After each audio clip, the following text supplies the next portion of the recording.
Je m'appelle Sam et j'explore les transformations du travail en réalisant des documentaires. Je vais voir des bonnes pratiques que certaines boîtes ont déjà mis en place sur l'innovation managériale, organisationnelle, et puis je raconte tout ça dans des formats qui durent un peu moins d'une heure pour diffuser les bonnes pratiques auprès d'entreprises.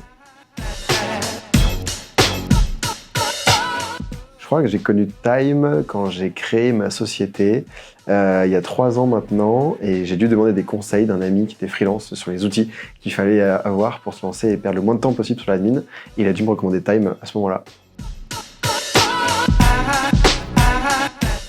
Évidemment, j'ai envie de passer le moins de temps possible sur mes activités administratives et le plus de temps possible sur les documentaires.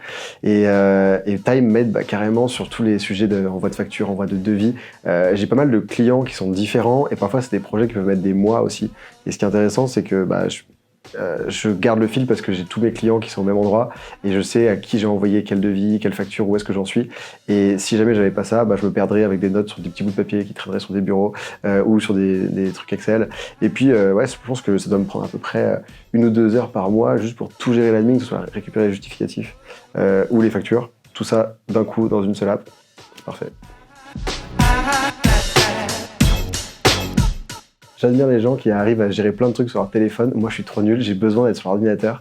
Et donc, sur le côté app, en fait, j'ai trop du mal à avancer. Et puis même, je trouve qu'il n'y a pas de plaisir à bosser sur téléphone. C'est de la micro-tâche, alors que sur ordinateur, j'ai l'impression vraiment d'avancer, quoi.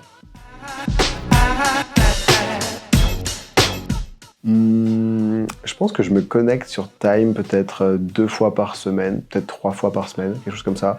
En fait, j'essaie de me faire des blocs et quand j'ai des factures ou des devis à envoyer, de pas le faire une fois dans la journée. Et puis ensuite, quand j'ai un truc, c'est plutôt, j'essaie de condenser, je fais tout d'un coup en 20 minutes un jour et puis j'y touche plus ensuite et je reviens dessus. Et quand je fais ma compta plutôt en début de mois, là de nouveau, je passe un petit moment dessus, là ça reste ouvert longtemps. J'ai la chance d'avoir des clients qui me payent plutôt en temps et en heures et pas avoir trop besoin de les relancer. Mais de temps en temps, ça m'arrive de devoir mettre une petite piqûre de rappel à un client. Et ce que j'aime bien, c'est qu'il y a déjà le message qui est pré-rédigé. J'ai juste à aller sur ma petite facture, à cliquer, hop, relancer. Je rentre juste le mail de la personne et ensuite c'est bon, quoi. La relance part et généralement le paiement arrive. Et ce petit côté pouvoir relancer en 3 clics, ça je trouve ça assez cool.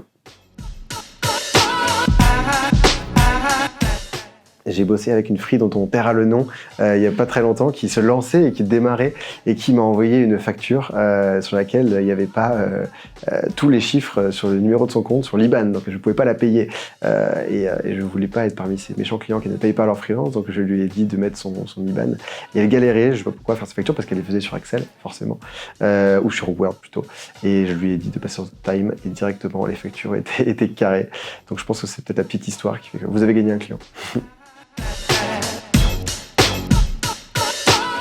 Il y a des applications qui sont assez difficiles à décrire, mais sur lesquelles je trouve ça marrant en fait de les utiliser. Et Time fait partie des outils qui sont utiles pour le business, mais qui sont aussi assez satisfaisants à utiliser. Donc, je pense qu'en un mot, ça peut être satisfaisant ou fun.